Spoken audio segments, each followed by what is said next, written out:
Қайырлы күн, қалдарың қалай? Зертханалық жұмысқа дайынбыз ба? Иә. Бүгін бізде екінші зертханалық жұмыс. Тақырыбы қандай? Хлор және хлор сутегі, хлордың оттекті қосылыстары. Яғни зертханада тәжірибе жүзінде хлордың жалпы қасиеттерін өзіміз жасап көреміз. Енді бірінші зертханалық жұмысты бастамастан бұрын жалпы хлор туралы, оның қосылыстары туралы теориялық білімімізді бір тексеріп өтейін.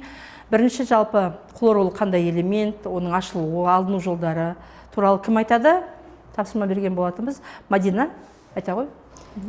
Бүгінгі тақырыбымыз хлор, және де ең бірінші хлордың жалпы сипаттамасы, және хлор жайлы біле кетсек, ең алдымен хлор бізде Менделеев кестесінде 7-ші топта орналасқан элемент болып табылады. Хлор бізде молекула түрінде кездеседі, яғни хлор екі түрінде сары жасыл түстес газ болып табылады.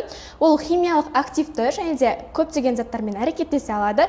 Хлор жайлы біз тағы да ақпарат, яғни сипаттама бойынша оның изотоптарын айтуға болады. Бізде хлордың екі тұрақты 35 және де 37 деген изотоптары бар. Алайда оның жасанды изотоптарын алуға болады. Қазіргі таңда кең тараған осы негізгі екі изотопы болып табылады. Және де хлор жайлы, хлордың ашылуы, яғни ең алғаш оны бізде шведтің химигі Шелли ашқан болатын. 1774 жылы хлорды пиролизитте тұз қышқылына әрекеттестіру арқылы ашқан болатын. Оның реакциясын жасақ, бізде пиролизит марганецтің 4 валент оксиді болып табылады. Яғни марганец O2, оған тұз қышқылы қосылады. Осы кезде марганецтің хлориді біздегі тақырып хлор бойынша хлор газы алынады, және де қосымша бізде су шығады. Осы реакцияны теңестіретін болсақ, алдымен сутектерді теңестіруіміз керек, яғни H хлордың алдына 4, және де өнім жақтағы судың алдына 2 қойсақ, реакциямыз теңеседі. Және де қазіргі таңда осы швед ғалымы, швед химигі Шелли осылай ашқан болса, қазіргі таңда зертханада бізде калий перманганаты арқылы көп тараған, яғни калий перманганатын тұз қышқылына қоссақ, бізде хлор алынады. Калий перманганатына тұз қышқылы қосылады. Осы кезде калий хлориді, және де марганец хлориді, хлор газы, және де қосымша бізде су түсіледі. Бұл реакцияны теңестіруіміз үшін бізде алдымен хлордың алдына 2, мұнда хлордың алдына 2 қойсақ теңеседі, және де марганецтеріміз теңесу үшін алдына 2 түседі, және де сутектеріміз теңесу үшін H хлордың алдына 16, судың алдына 8, және де хлордың алдына 5 түседі. Осылайша біздің реакциямыз теңеседі. Және де хлор жайлы қызықты факт, яғни бізде ең алғаш дүниежүзілік соғыс кезінде хлор өте улы болғандықтан, оны соғыстағы адамдарды улау үшін хлор газын қолданған болатын, яғни өте улы сары жасыл түсті газ болып келеді. Дұрыс, отыра ғой. Енді хлордың физикалық және химиялық қасиеттеріне тоқталып өтек. Кім айтады бізде?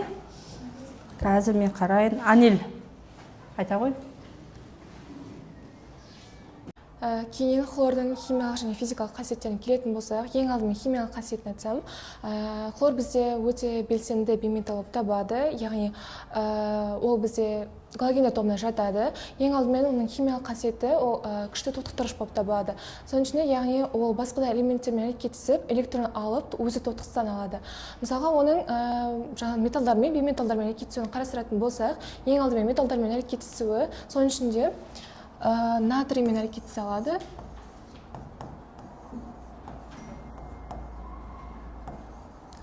Сол кезде бізде металл натрий хлорид түседі.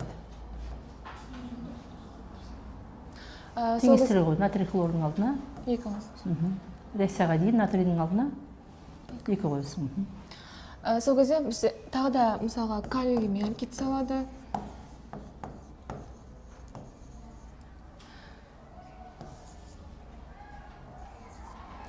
Сол кезде бізде металл хлоридтен түсе алады.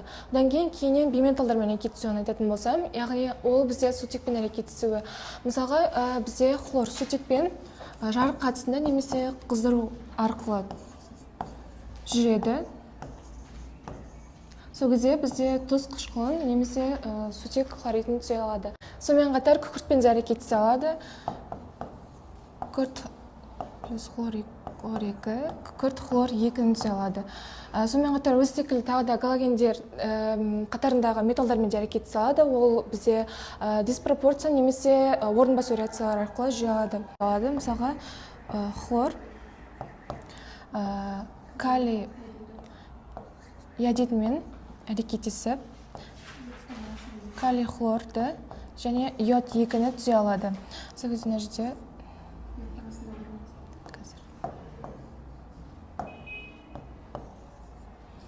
одан кейін бізде хлор сілтілермен әрекеттесе алады, яғни ол бізде екі түрлі жағдайда жүреді.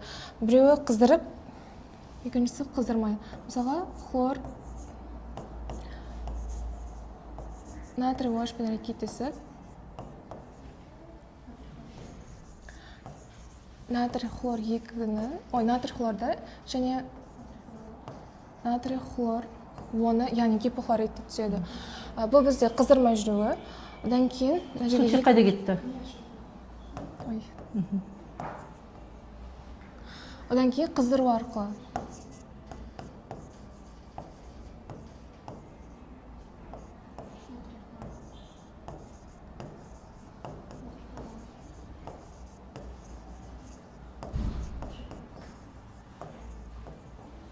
Так, мына жерге 3 6 5 3 Теңесті ме? Одан кейін сумен әрекеттесуі де бар.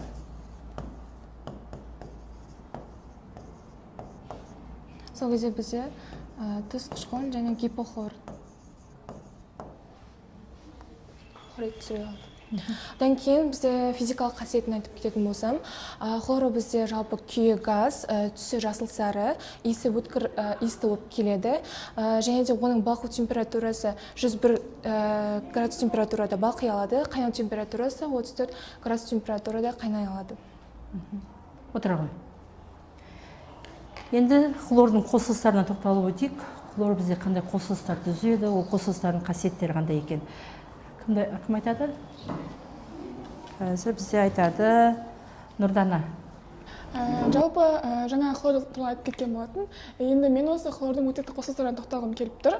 Жалпы хлор бізде өтекті қосылыстары, яғни валенттіліктеріне байланысты ол 4 өтекті қосылыс түзеді. Олар бізде хлор 2O, хлор O2, хлор O3 және хлор 2O7. Жалпы бұлар хлордың әртүрлі валенттілік көрсетулеріне байланысты әртүрлі қосылыстар болып табылады. Жалпы бірінші бізде хлор 2O қошқыл сары түсті газ болып табылады. Оның өте улы иісі бар, және оның иісі бізде тыныс жолдарын зақымдайтын болып табылады. Одан кейін хлор O2 жалпы бізде бұл оксид сары жасыл түсті, және де бұл сілтілерде еритін оксид болып табылады. Одан кейін хлор O3 жалпы бізде қошқыл қызыл түсті газ болып табылады. Одан кейін хлор 2O7 хлордың ең жоғарғы оксиді. Ол жалпы бізде түссіз сұйықтық, ол жалпы суда еритін болып табылады. Жалпы біз енді ол оксидтардың алынуына және де қасиеттеріне тоқталатын болсақ, бірінші хлор 2O оксидінің алынуы үшін біз Хлордың бірвалентті оксиді. Хлордың бірвалентті оксидін алыну үшін сынап оксидіне біз хлор 2-ні газды қосамыз. Сол кезде бізде сынап хлориді және де осы хлордың оксиді түзіледі. Бұл реакцияны теңестіру үшін бізде мына жерде хлордың алынуына 2 қоямыз. Жалпы бұл оксидтің өзі ыдырай алады, яғни ыдыраған кезде бізде сол хлордың өзіне және де оның оксидіне ыдырайды. Сол кезде бізде мынаяққа 2 түзеді, мынаяққа 2 түзеді. Осылай теңестіре аламыз. Жалпы және де тағы бір қасиеті осы бір валентті оксиді бізде сумен қосылады, сол кезде бізде гипохлорид қышқылын түзе алады. Ол реакцияны жерге жасақ.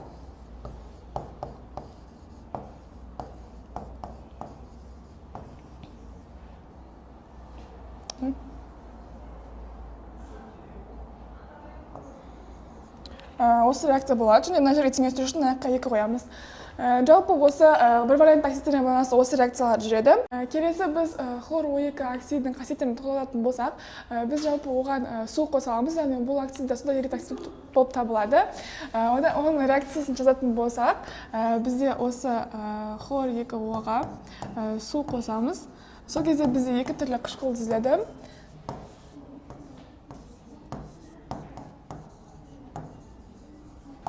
Осы реакцияны теңестіретін болсақ, осы оксидінің алынуына 2 түсетін болады. Жалпы енді ең жоғарғы оксиді хлор 2O7-ге тоқталатын болсақ, бұл оксиді бізде түссіз болып табылады. Ашық хлор O2. формула жазған кезде анық жазыңдар да қосылыстың формуласын.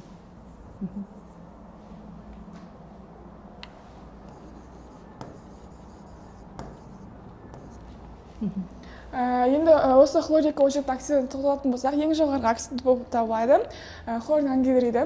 Бұл оксидін жалпы түссіз деп айтқан болатынбыз. Жалпы бұл оксидіне тоже су қосып, яғни ең жоғарғы хлордың қышқылын алсақ болады.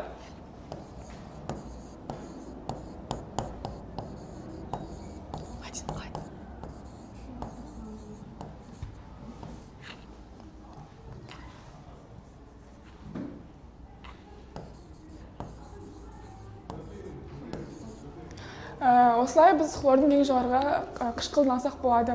Жалпы осыған байланысты, яғни осы оттекті қосылыстарына байланысты хлор 4 түрлі қышқылды түзе алады. Ол 4 түрлі қышқылы бізде H хлор O, H хлор O2, H хлор O3 және H хлор O4. Жалпы бірінші бізде хлорлы лау қышқылы, оның тұзы бізде гипохлорид қышқылы деп аталады. Одан кейін хлорлы қышқылы хлорид тұзы болып табылады. Одан кейін хлорлау қышқылы, оның тұзы бізде хлорат болып табылады. Және де ең жоғарғы бізде хлор қышқылы, оның тұзы бізде перхлорат тұзы деп аталатын болады. Хлорлау қышқылына ең маңызды мысал етіп бізде Бертоллио тұзын алсақ болады. Яғни Бертоллио тұзы осы хлордың хлорлау қышқылындағы маңызды қосылысы болып табылады. Оның формуласына келетін болсақ, калий хлор O3 болып табылады. Отыра ғой. Енді теориялық білімімізді бекітіп алдық, дәрісте алған. Енді қазір тәжірибе жүзінде осы хлордың және оның қосылыстарының қасиеттерін сынап көрейік көзімізбен, Жұмысқа дайынбыз ғой. Онда бастайық онда. Біздегі екінші зертханалық жұмыс, ол бізде хлор және оның қосылыстары. Қазір біз хлордың алыну жолдарын және оның металдармен әрекеттестіруін қарастыратын боламыз. Бізде ең алғашқы реакция ол бізде хлорды алу болып табылады. Хлорды алу үшін калий перманганаты және концентрленген тұз қышқылын әрекеттестіретін боламыз. Ең алғашқы бізде калий перманганатын вирус колбасына салатын боламыз.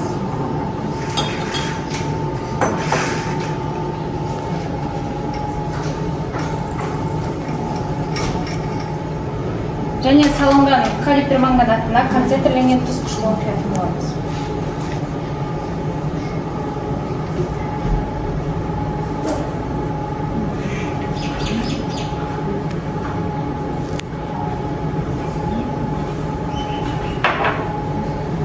Және бізде сары жасыл түсті хлор газы бөлінуі керек.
Мінекей бізде сары жасыл түсті хлор газы бөлінді.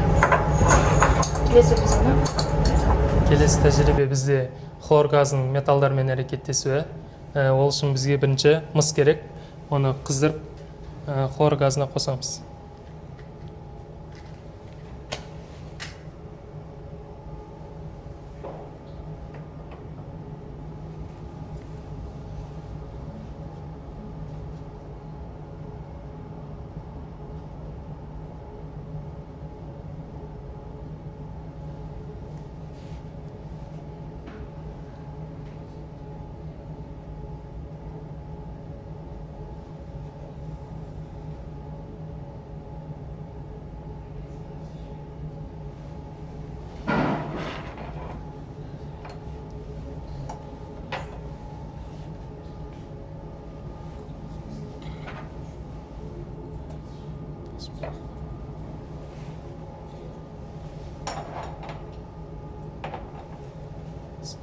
Келесісі бізде темір керек.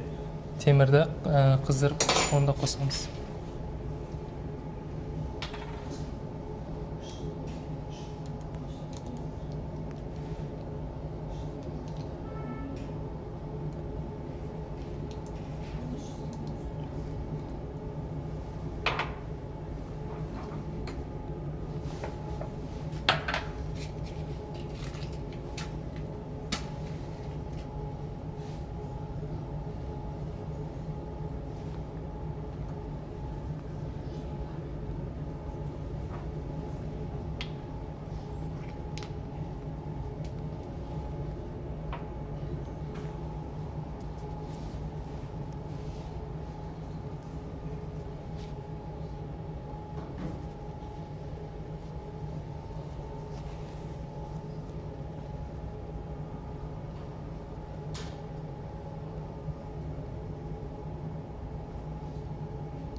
Сонда бізде қоңыр түсті газ бөлінеді. Бізде темір мен хлордың әрекеттесуі. Одан соң бізге сурма керек болады.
Бізде қоңыр сарғыш газ түзілу керек. Сурма. Бізде сурма хлор газында тұтанады. Мысымыз ағарды. Одан соң теміріміз қоңыр түсі газ бөлді. Келесі тәжірибеде біз хлор газының бейметалдармен әрекеттестіреміз. Ол үшін бізге фосфор керек. Фосфорды біз қыздырамыз, сосын қосамыз.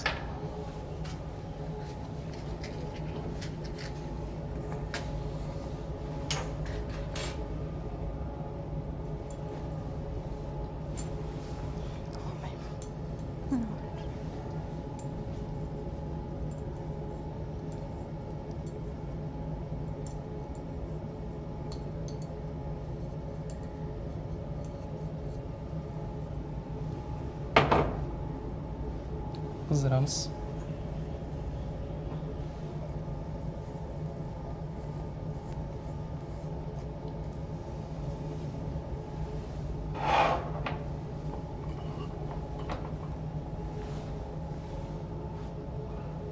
Бізде фосфор ақ түсті түтін бөлді.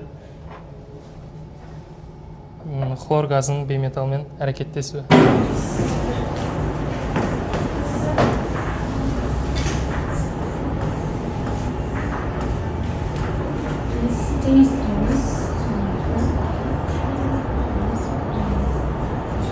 Келесі тәжірибе бізде хлор суын алу. Өткен тәжірибеден біз хлор газын жинаған болатынбыз. Осыған біз дистилленген суды құямыз. Сөйтіп хлор суын аламыз.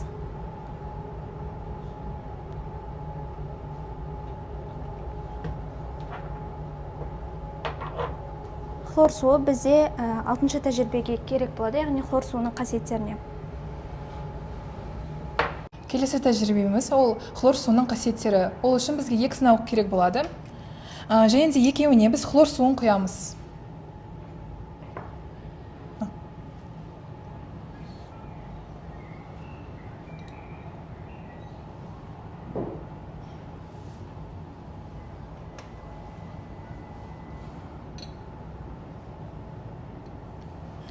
Енді әр сынауға біріншісіне біз фенолфталин ерітіндісін құямыз.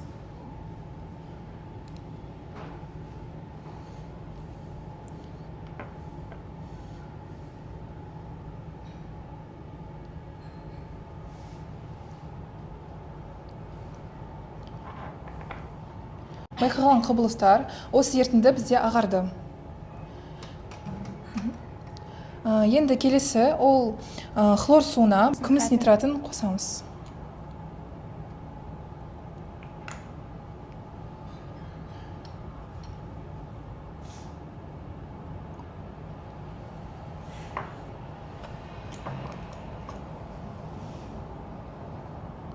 Енді біз ағарған болатын, яғни күміс хлориді түзілді. Тәжірибе ол бізде хлор суының қасиеттері, яғни бізде бірінші сия, фуксин және индиго деген индикаторларды біз 3 түрлі сынауға құйып, оған біз хлор суын қосатын боламыз. Нәтижесінде не байқалатын сосын көреміз. Ең бірінші бізде сия.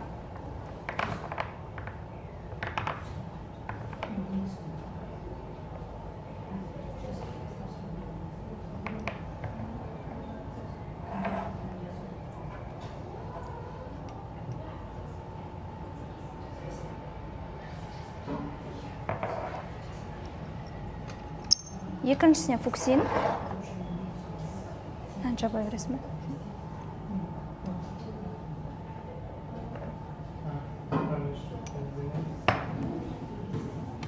Ал үшіншісіне, соңғысына біз индиго ерітіндісін құямыз.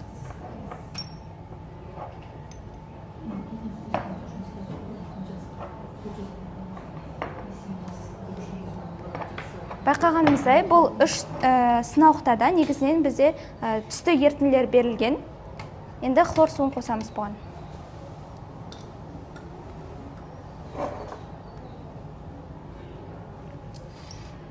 Ең бірінші бізде сынауға фуксин қосылды. Сол фуксинға біз хлор суын қосамыз.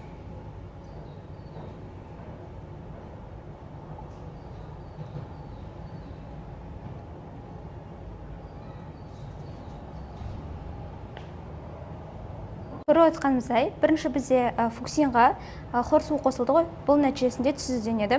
Бұл хлордың тағы бір қасиеті. Келесі, енді бізде сия. Сияға хлор суын қосатын боламыз.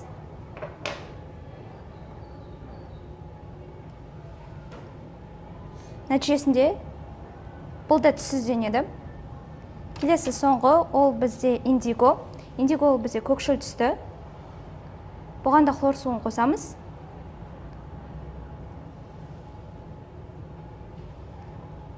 Нәтижесінде бізде түссіздену процесі жүреді. Енді қорытындылай келсек, хлор су бізде түссіздендіргіш қасиеті бар, және де ол тұрмыстық жағдайда көптеген жағдайда қолданады. Мысалы, белизна. Ол әртүрлі дақтарды, киімдегі немесе ыдыстағы дақтарды жоя алады. Келесі тәжірибеміз біздің жауир суын алу, яғни ол үшін біз жаңағы алдыңғы тәжірибеде алынған, яғни хлорсинген дезодорирленген суға біз сілті қосамыз. Калий уаш сілтісін қосамыз.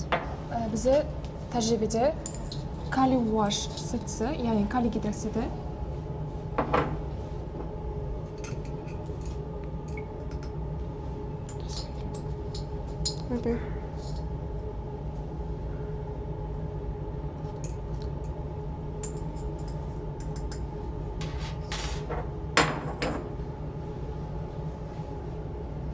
Суық суда калий уаш, яғни калий гидроксиді ергенше күтеміз. Бірнеше минуттан кейін жауир суы бізде пайда болады. Реакциямыз жауир суының тотықтырғыш қасиеттері. Ең алдымен индигоға. Индигоны құйып аламыз.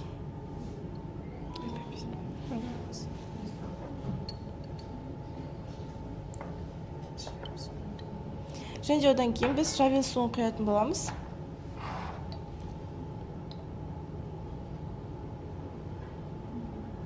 Және де бізде жавел суын қосқан кезде реакция баяу жүреді және де түссіздендіреді. Келесі тәжірибеміз біздің марганец сульфатына жавел суын қосқан кезде не байқалатынын қарастыратын боламыз. Ол үшін сынауыққа марганец сульфатын құямыз. Үстіне жавел суын.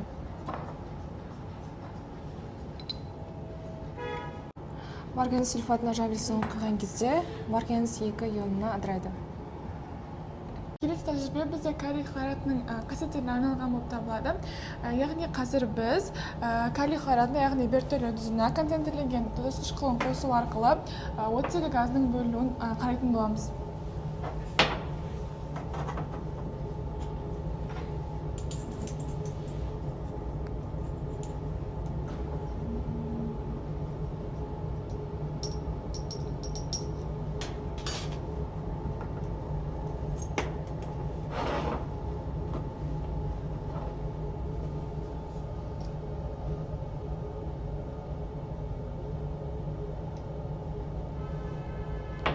Енді біз оттегінің түзілгенін растау үшін осы сынауықтың аузына шырпымен тақайтын боламыз.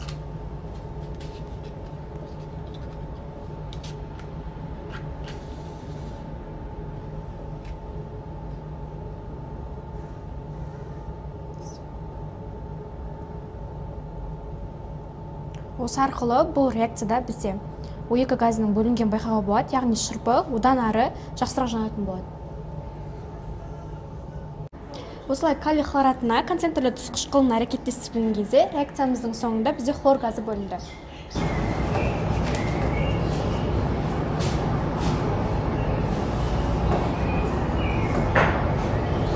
Бүгінгі зертханалық жұмысымыз аяқталды.